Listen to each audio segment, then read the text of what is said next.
Connaissez-vous l'un des plus grands succès de l'Union européenne depuis son existence? Le programme peut-être qui est le plus visible, le plus connu de la part de l'Union européenne, eh bien c'est Erasmus. Aujourd'hui, Erasmus+. Pendant cette session et pendant cette année 2017, nous fêtons les 30 ans d'Erasmus, de ce programme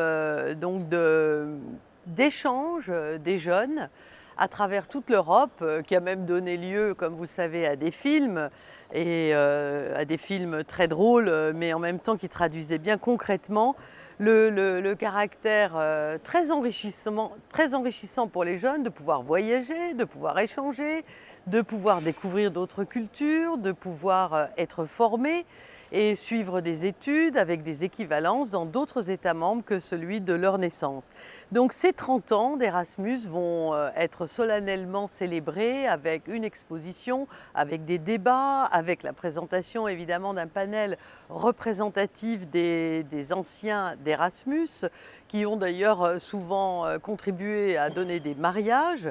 Et puis on aura aussi les représentations des agences nationales à travers l'Union européenne qui parlent et organisent les échanges d'Erasmus. Et ces 9 millions de bénéficiaires seront au fond évoqués pendant ces cérémonies solennelles.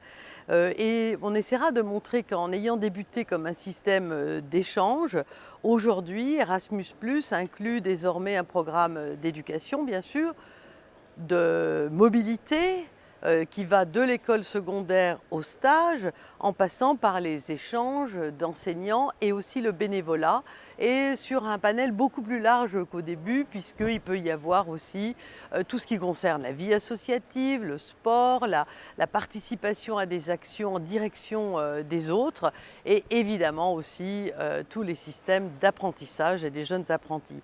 Un bel événement, une belle cérémonie, un bel anniversaire, un temps très positif et plein d'espoir pour la jeunesse européenne.